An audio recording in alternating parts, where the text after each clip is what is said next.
कथा के बिंदु पर आ जाएंगे।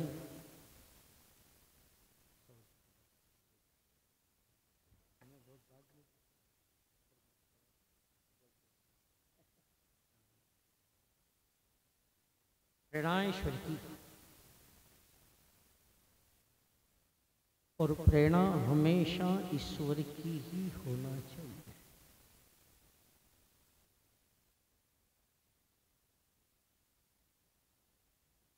तभी जीवन का एक आनंद है।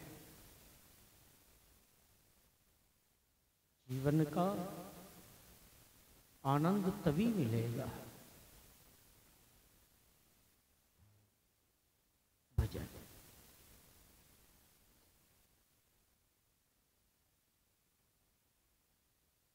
और यही प्रेरणा है संसार है। प्रेरणा केवल परमात्मा की चाहिए।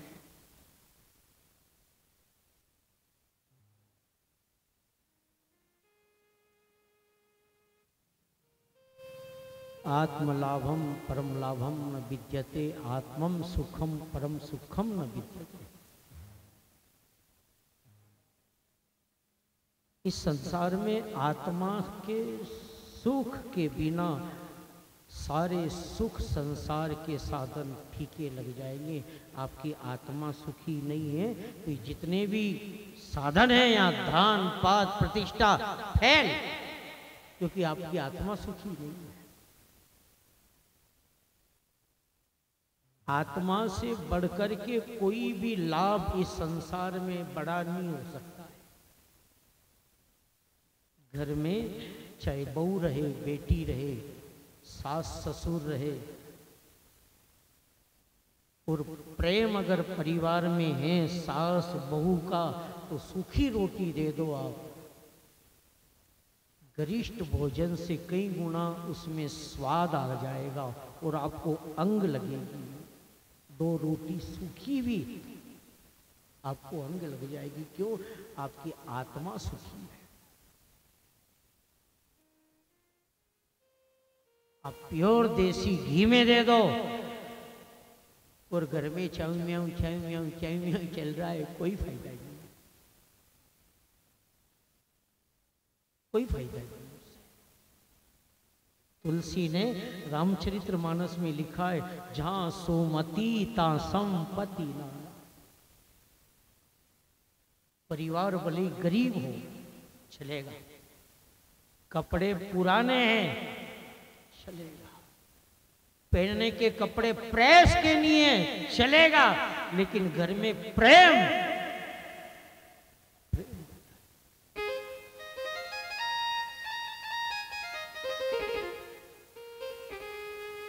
और वही बात संत ने कही, सतगुरु भगवान ने, कि प्रेम न खेती उपजे, प्रेम न हाट बिकाए, प्रेम गली वा साकरी, तामे दो न समाय सियाभर रामचंद्र की। प्रेम चाहिए। जिस घर में प्रेम, सास बहू का, पति पत्नी का, भाभी ननंद का, चाहे वो कच्चे मकान में रहेंगे तो बंगले वाले से कई गुना अच्छे हैं, समझ लेना। प्रेम तो है।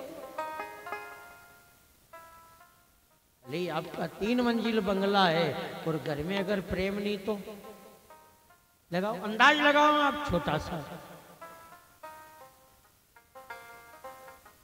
बहू से पूछा, सासू जी कैसी है? पूछो ही मत, क्यों?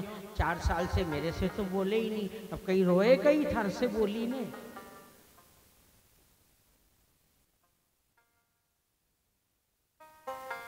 सासू से पूछा, बहुएं कैसी है? पूछो ही मत, क्यों? दूसरी मंजिल सीढ़ी से चढ़े पर वो तो जहां मिले वहां माथे चढ़ जाए, बिना सीढ़ी से चढ़ जाए। ये धर्म है अपना, ये कर्म है अपना। बुरा तो लगेगा पर क्या करें, हम व्यासपीठ मना भी नहीं कर सकती है, सचू कटु वचन कहने में पीछे नहीं है।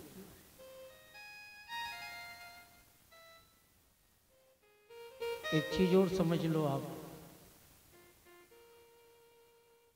बुरा तो नहीं लगेगा? लगे तो एक आध बार नाश्ता ज्यादा कर लेना।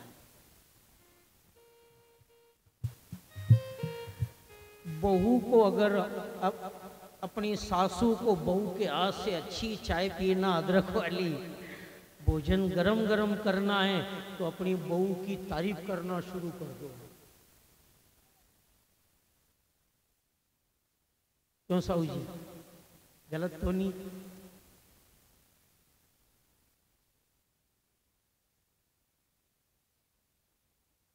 सभी माता से मेरा आग्रह है, अपने बहू के हाथ से अच्छी रोटी खाना है, चाय अच्छी पीना है, सेवा अगर कराना है तो आप उस बहू की निंदा मत करो, तारीफ करो। बहू अच्छी है, बहू अच्छी है, अच्छी रोटी खिलाए, अच्छी चाय पिए, नाश्ता देती है साहब। तो बहू अगर 2, 4, 10 बार सुनेगी कि देखो हम तो दोनों पति पत्नी प्योर दूध की चाय पीते हैं और हम सासू जी को पानी डाल करके चाय पिला रहे हैं, अब सासू को पानी वाली नहीं दूध वाली चाय पिलाऊंगा, क्यों? मेरी तारीफ कर रही है सासू जी।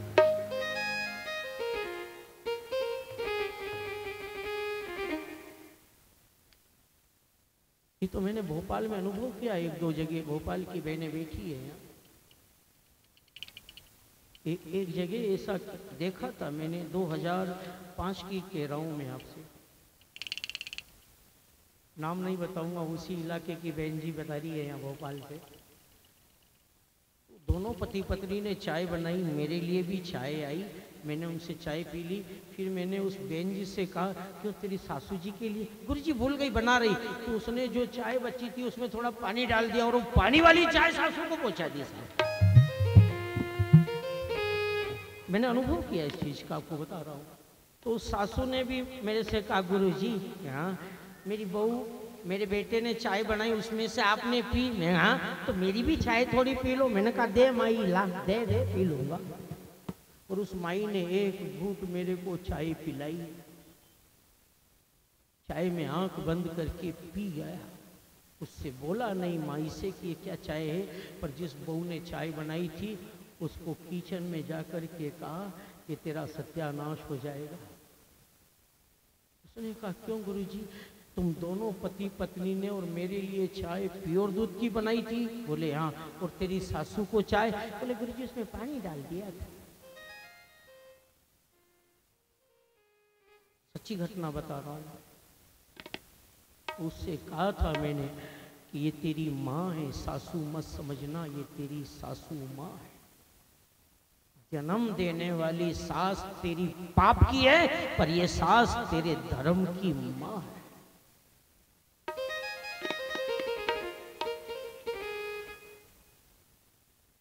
आज के बाद ऐसा पाप मत करना। भगवान की पूजा करती थी, वो अच्छे परिवार से थी। मैंने उसको भगवान के हाथ लगाया कि जैसा तू रोटी तेरे पति को तू खाती, बच्चों को खाती है, ऐसी तेरी सासू को खिलाए, नहीं तो तेरे घर का पानी नहीं पीऊंगा। उसने सौगंध खाई थी कि आज के बाद वो व्यवस्था में अपने सासू की करूँ।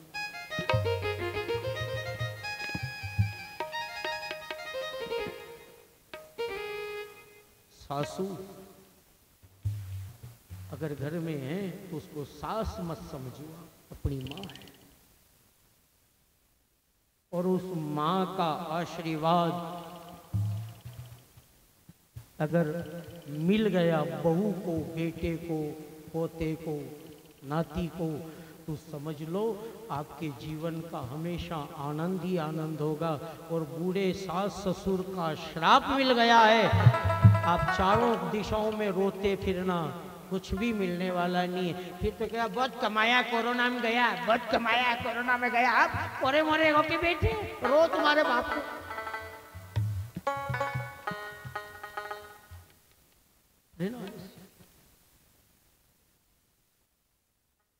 चाहे सुखी खाओ, अच्छी खाओ, पर परिवार में कभी भी ऐसा नहीं होना कि उसको ऐसा दे दो अपने साथ।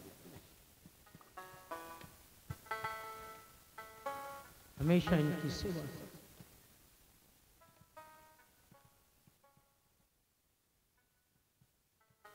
सास बहू में इतना प्रेम होना चाहिए कि एक माँ का बेटी के साथ प्रेम होता है। वहां लक्ष्मी बिन बुलाए आ जाएगी, बुलाना नहीं पड़ेगा, बरकत आपके घर आ जाएगी। आप 6 महीने तक अपनी सास बहू का प्रेम एक माँ बेटी वाला करो, गारंटी देता हूं आपको पीछे पैसे के पीछे नहीं भागना पड़ेगा, पैसे आपके पीछे भागेगा, नोट आपके पीछे भागेगा, आपके घर में तरक्की होगा। और करना चाहिए।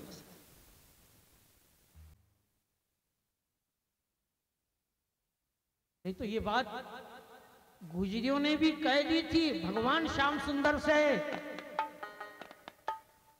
घर मती आजे काना सास बुरे, घर मती आजे काना सासी बुरी है, सास बुरी है मारी ननद कोटेली, सासी बुरी है मारी नणेदल कोटेले, ऊपर न्योड़ो बेईमान मन डंडा सु मारे रे, रंग मत डालो रे, अरे न्योड़ो बेईमान मन डंडा से मारे रे, रंग मत डालो रे, हाँ रंग मत डालो रे, सांवरिया मारो गुजर मारे रे, रंग मत डालो रे, अरे रंग मत डालो रे, सावरिया मारो गुजर मारे रे, रंग मत डालो रे, हाँ रंग मत डालो रे, सांवरिया मारो गुजर मारे रे, रंग मत डालो रे, ओ रंग मत डालो रे, सावरिया मारो ए गुजर मारे रे, रंग मत डालो रे, मैं गुजरी नादान मारो गुजर मत वालो रे, रंग मत डालो रे, अरे मैं गुजरी नादान गुजर मारो मत मारो रे, जाओ। रंग मत डालो रे,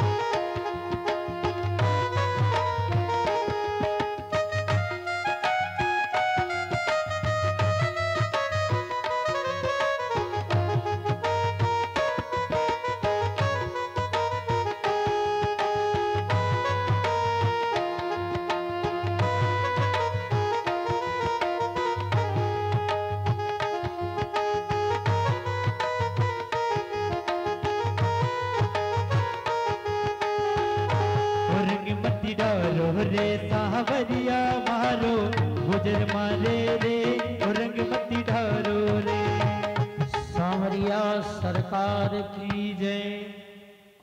आ गई कथा समझ में? भागवत जी समझ पूर्ण हो गई, समझ लेना। यही तो भरा है ग्रंथों में, आत्मलाभम परम लाभम न विद्यते, आत्मम सुखम परम सुखम न विद्यते। घर में अगर सास ससुर प्रसन्न है, समझ लेना आपका घर स्वर्ग है। क्या है? स्वर्ग, भगवान का मंदिर समझ लेना, तीर्थों का घाट समझ लेना आप, क्योंकि आपके घर में प्रेम है। और ऐसी जगह माँ लक्ष्मी बिना बुलाए आ जाती है, बुलाने की जरूरत नहीं। और वही बात तुलसी समर्थन कर रहे हैं रामचरितमानस में, कर्म प्रधान विश्व करी राखा, और जौ जस करई सो तस फल चाखा। अब कर्मों की कथा का वर्णन करूं, सुन लो आप। गुरु प्रहलाद की कथा को बहुत सुनाने वाले बड़े बड़े विद्वान बैठे हैं। अपन तो छोटी छोटी कथा करने वाले हैं, छोटे हैं।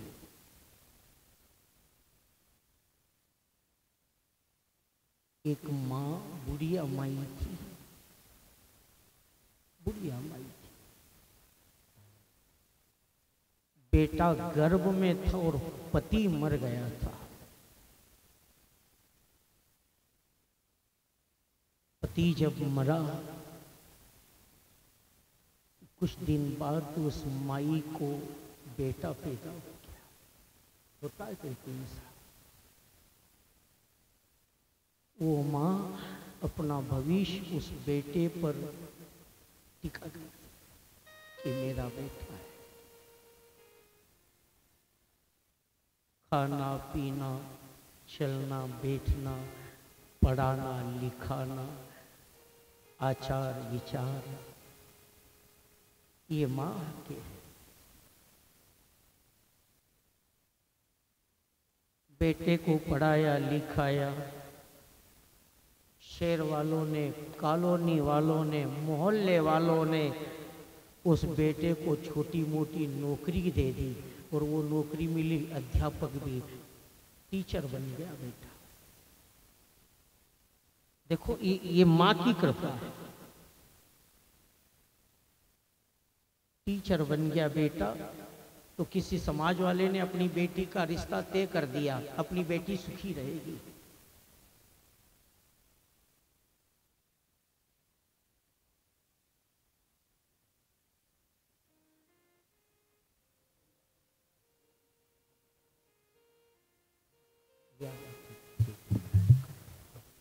गोपाल कृष्ण भगवान की।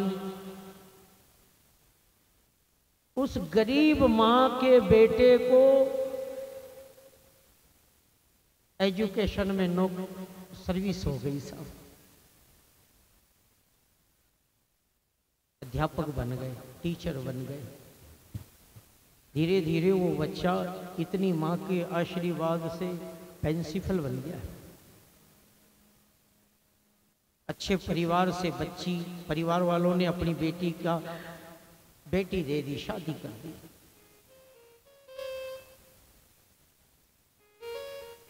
शादी हुई, बहू आई। उसने 6 महीने तक अपनी सास को रोटी खिलाई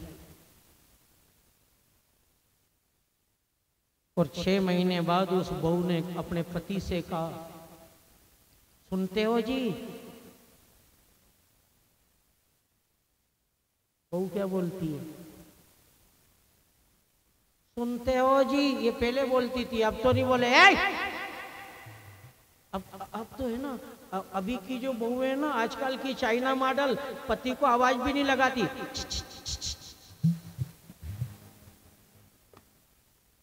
बेरसिया में नहीं आएगी, रतलाम जिले की बात कर रहा हूं मैं।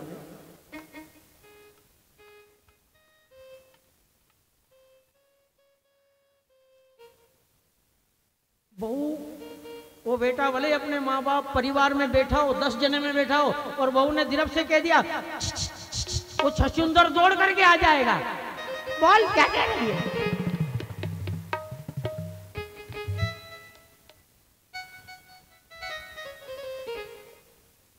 आए? अच्छा, कौन कौन बुलाए ऐसे देखे? कोई नहीं है ना बेरसिया में। मेरे इधर की बात कर रहा हूं मैं, रतलाम जिले की।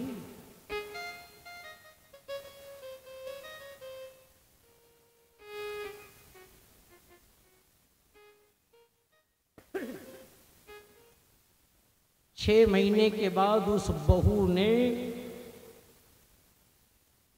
अपनी सासू को रोटी देना बंद कर दिया। पति ने कहा, तू मेरी पत्नी है? हाँ। वो मेरी माँ है? बोले हाँ। क्यों रोटी नहीं देती तू? क्यों चाय नहीं देती है? क्यों बात नहीं करे? उस बहू ने कहा कि आपकी माँ है और मेरी सासू जी है। हाँ, मैं तुम्हारी माँ का मुंह देखना नहीं चाहती।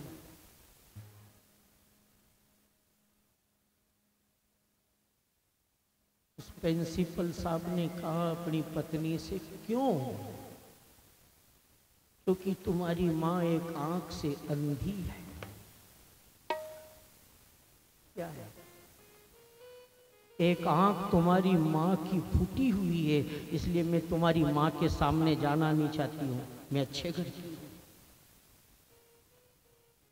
बेटे ने कहा, क्या करूं, इधर मेरी माँ है, इधर मेरी पत्नी है। उसने कहा, चलो ठीक, तू मत जा, मेरी तो माँ है, मुझे तो जाना पड़ेगा। वो बेटा रोज अपनी माँ की शाम सुबह सेवा करता, रोटी चाय नाश्ता जो भी समय समय पर देता। 6 महीने 12 महीने निकले। उस श्रीमती जी ने अपने परिवार से कह करके अपने पति का ट्रांसफर कहीं दूर करवा लिया।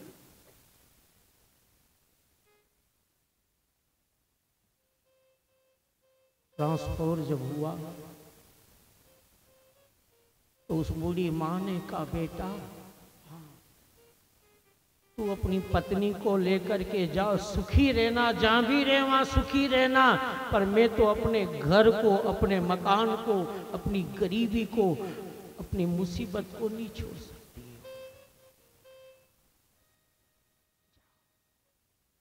ये माँ का आशीर्वाद है कि तू जहां रहे वहां सुखी रहना।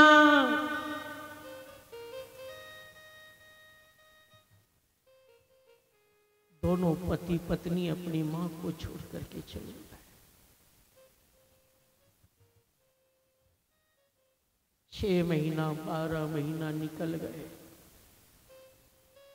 उस बहू ने अपने सासू की सहायता ली तो नी ली, पर उस बेटे को भी अपनी मां से सहायता लेने जाने नहीं दिया।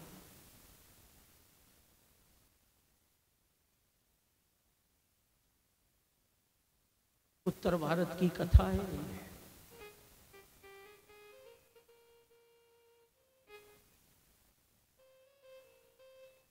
साल 2 साल निकले और 2 साल बाद वो बूढ़ी मां मर गई।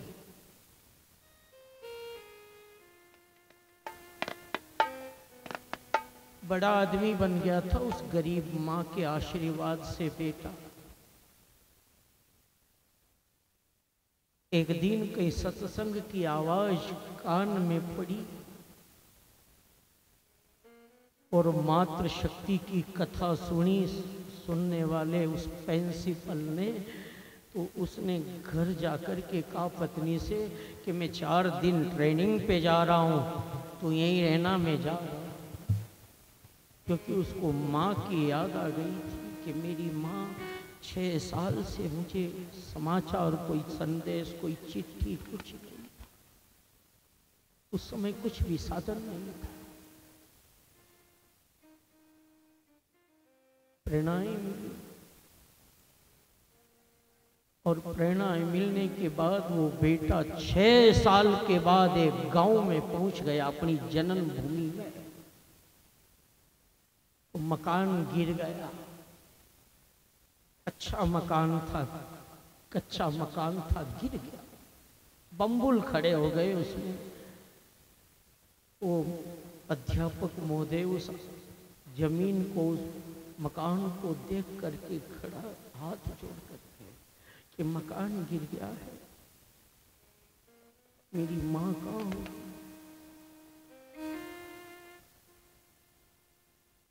इतने में 2-4 आसपास के पड़ोसी आए। क्या हुआ बाबूजी, क्यों रो रहे हो? किसे ढूंढ रहे हो? कौन मकान की तलाश में? मैंने कहा मैं कोई बाबूजी नहीं हूँ, यहाँ एक कोई बुढ़िया माँ रहती थी, उस गरीब माँ का बेटा। 6 साल हो गए, कोई चिट्ठी न संदेश न पत्रिका। लोग तो जानते थे कि इसने अपनी पत्नी के बहकावे में आकर के माँ को भी छोड़ दिया।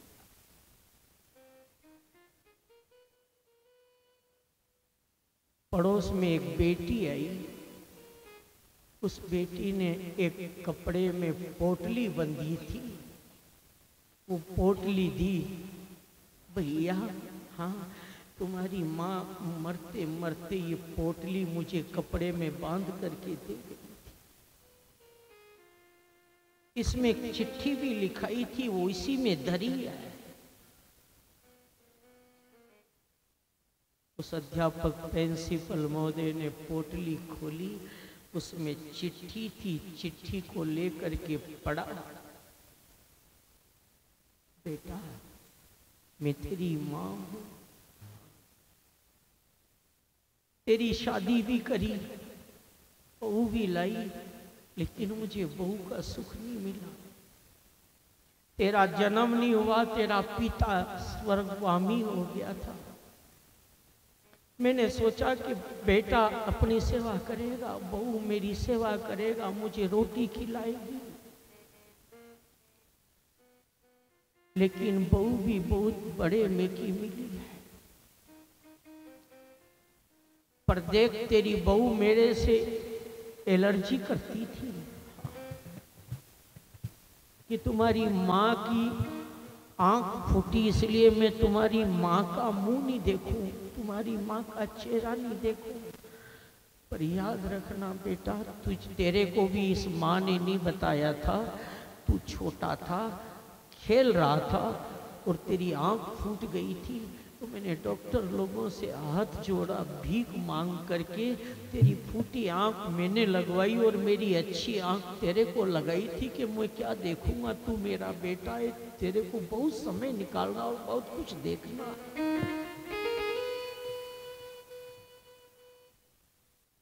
उस माँ की चिट्ठी पोटली में से निकाली और उसमें कुछ सोने चांदी के जेवर थे। वो चिट्ठी रखी, उस बेटे ने अपने माथे चढ़ा। एक जन्म देने वाली ने बेटे के साथ में क्या किया, और इस बेटे ने एक माँ का फर्ज क्या निभाया है। वो बेटा उस पोटली को, चिट्ठी को लेकर के जहाँ सर्विस करता था वहीं पहुंच गया, और उस बेटे ने अपनी पत्नी को बिठा करके कहा, श्रीमती जी,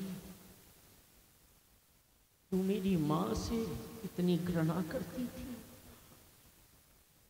देख मेरी माँ मर गई है, पर मरते मरते उसका आशीर्वाद मुझे मिला है कि बेटा तू जहाँ रहे वहाँ सुखी रहना, ये माँ का आशीर्वाद है, माँ की दुआ।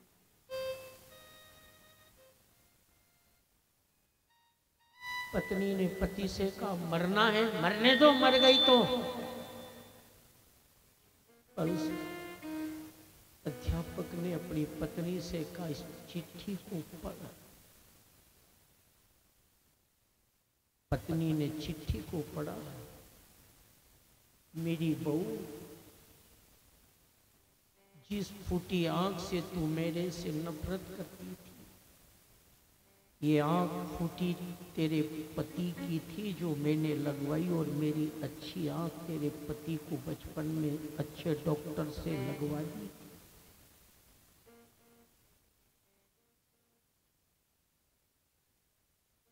श्रीमती जी कर्म कूटने लग गए। पतिदेव, मेरे से गलती हो गई। पति ने कहा कि बोल, ये तो फूटी आंख मेरी माँ को थी, अगर वो आंख मेरी होती तो। श्रीमती जी ने कहा, मैं तुमसे शादी भी नहीं करती। अध्यापक महोदय ने अपने सर्विस का इस्तीफा लिख करके दे दिया कि आज से न तो सर्विस करूंगा, ना आज से तू मेरी पत्नी है, न मैं आज से तेरा पति हूँ। क्यों? जिस जन्म देने वाली ने 9 महीने तक गर्भ में रखा, 1.5 साल तक दूध पिलाया, और उस माँ की मैं सेवा नहीं कर सका, उस माँ को मरते दम एक घूंट पानी नहीं पिला सका, तो तुझ जैसी पत्नी की क्या आस रखूं कि तू मेरी सेवा करेगी। उसी दिन से सर्विस से भी मुक्ति पाई, और पत्नी से मुक्ति पा करके हरिद्वार में जा करके माता नारायण पिता नारायण, माता नारायण पिता नारायण, माता नारायण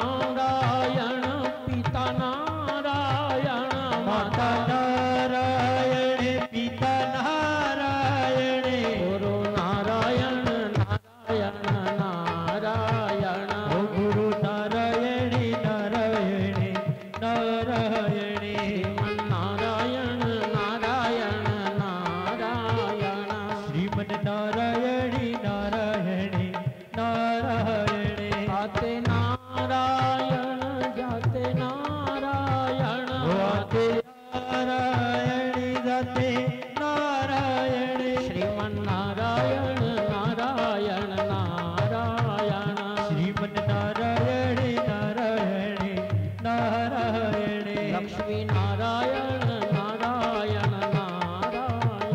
ओ लक्ष्मी नारायण नारायण नारायण। श्रीमन नारायण नारायण नारायण। ओ श्रीमन नारायण नारायण नारायण। ब्रह्मा नारायण शिव नारायण। ब्रह्मा नारायण शिव नारायण। ब्रह्मा नारायण शिव नारायण। ब्रह्मा नारायण शिव नारायण। विष्णु नारायण नारायण नारायण। ओ विष्णु नारायण नारायण नारायण। श्रीमन नारायण नारायण नारायण। हे श्रीमन नारायण नारायण नारायण। लक्ष्मी नारायण भगवान की जय। मात्र देवो भव पितृ देवो भव। इस संसार में प्रत्यक्ष भगवान है अपने, और इनको भगवान मानना चाहिए। प्रेरणाएं परमात्मा की।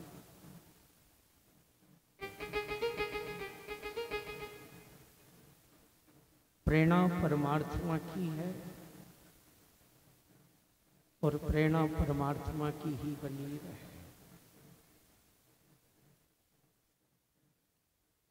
देखा देखने वालों ने, और इस कथा से सत्संग से प्रेरणा लेना चाहिए कि परिवार में हमारी माँ, हमारे पिता, वहाँ तक कि हमारे पड़ोसी बने, वहाँ तक इनकी सेवा करो, और नहीं कर सको तो इनका अपमान भी मत करो। ये अपना सनातन धर्म यही ग्रंथ कहता है, और यही अपना धर्म है कि अपनी सास ससुर नी, अपने माँ बाप नी, अपने पड़ोसी में भी अगर वृद्ध बूढ़े हैं उनकी सेवा करना चाहिए। उनके आशीर्वाद से तिरेंगे,